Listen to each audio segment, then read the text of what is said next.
दोस्तों, स्वागत है आप सबका मेरे YouTube चैनल पे जिसका नाम है हिंदी नेट JRF क्लास। अपभ्रंश साहित्य के अंतर्गत आने वाले रचनाकारों पर विचार कर रहे थे, उसी का यह दूसरा खंड है। आज हमारे बीच रचनाकार हैं हेमचंद्र। ये एक जैन आचार्य थे और इनका जन्म 1088 ईस्वी में हुआ था। इनके विषय में 2-3 महत्वपूर्ण बातें हैं। पहली, गुजरात के सोलंकी राजा सिद्धराज जयसिंह और उनके भतीजे कुमार पाल के दरबार में ये थे। इनकी महत्वपूर्ण 7 रचनाएं हैं। पहली रचना सिद्ध हेमचंद्र शब्दानुशासन, जिसे सिद्ध हेम भी कहा जाता है। इस सिद्ध हेम शब्दानुशासन में संस्कृत, प्राकृत, अपभ्रंश का समावेश किया गया है। दूसरी रचना है कुमारपाल चरित। तीसरी योगसार। चौथी प्राकृत व्याकरण। पांचवी छंदोनुशासन। छठी तीसी नाममाला कोश और सातवीं द्वयाश्रय काव्य। द्वयाश्रय काव्य जो है वह व्याकरण के उदाहरणों के लिए भट्टी के समान लिखा गया ग्रंथ है। हेमचंद्र के बाद जो 2 महत्वपूर्ण और रचनाकार आते हैं उनका नाम है सोमप्रभु सूरी और जैनाचार्य मेरुतुंग। सोमप्रभु सूरी जैन साधु थे। इनकी रचना कुमार पाल प्रतिबोध है, जो विक्रम संवत 1241 ईस्वी में लिखी गई थी। यह जो कुमार पाल प्रतिबोध है यह गद्य पद्यमय संस्कृत प्राकृत काव्य है। जैनाचार्य मेरुतुंग ने एक रचना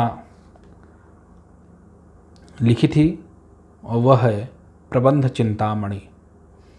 प्रबंध चिंतामणि संस्कृत में लिखी गई है 1361 विक्रम संवत में। प्रबंध चिंतामणि में कुछ दोहे मालवा नरेश भोज के चाचा मुंज के कहे हैं, यानी इसमें कुछ ऐसे दोहे हैं जो राजा भोज के चाचा मुंज ने कहे हैं। इसमें दूहा विधा में विवाद करने वाले 2 चारणों की कथा आई है। दूहा विधा में विवाद करने वाले 2 चारणों की कथा आई है और इसी के बाद से अपभ्रंश काल काव्य को दूहा विधा भी कहा जाने लगा। दूहा विधा किसके कारण से अपभ्रंश काव्य को कहा गया, तो जैनाचार्य मेरुतुंग के ग्रंथ प्रबंध चिंतामणि में वर्णित दूहा विधा में विवाद करने वाले 2 चारण काव्यों की कथा के कारण कहा जाने लगा। कोष्टक में नीचे बाईं तरफ लिखा हुआ है कुमार पाल चरित और कुमार पाल प्रतिबोध।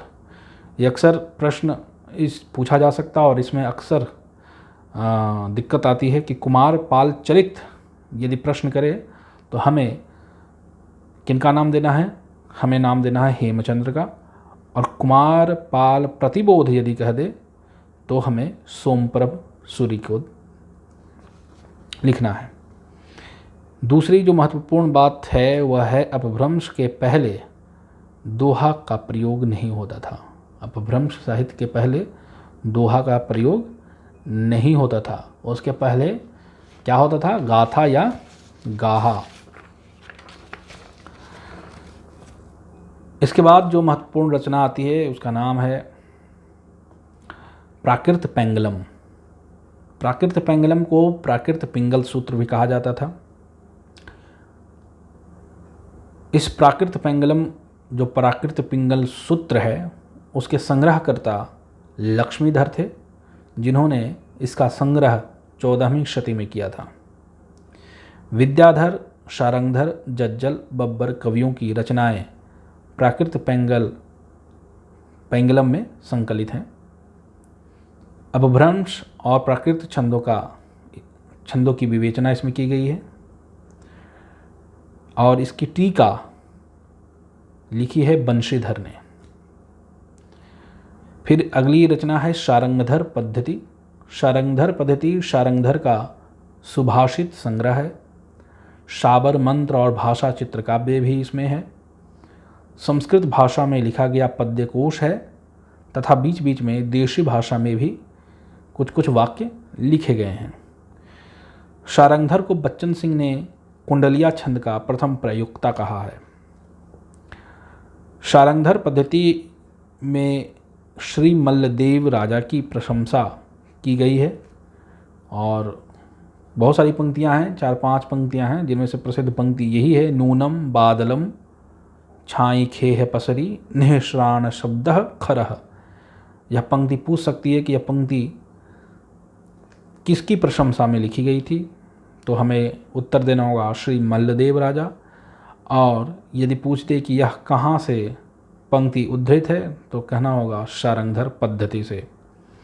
अपभ्रंश साहित्य के अंतर्गत आने वाले महत्वपूर्ण रचनाकारों की विवेचना के विषय में जो कुछ भी जानना था हमने जान लिया। वस्तुनिष्ठता के आधार पर इससे अधिक हमें अपभ्रंश साहित्य में नहीं जानना है। और इसके बाद आदिकाल के अंतर्गत सिद्ध साहित्य के अंतर्गत जो भी रचनाकार आएंगे उस पर अगले वीडियो में विचार किया जाएगा। अपभ्रंश साहित्य के अंतर्गत जो महत्वपूर्ण बातें थीं उन पर हम लोगों ने विचार कर लिया है और अपभ्रंश साहित्य आज समाप्त होता है। अगले वीडियो में हम लोग सिद्ध साहित्य पर विचार करेंगे।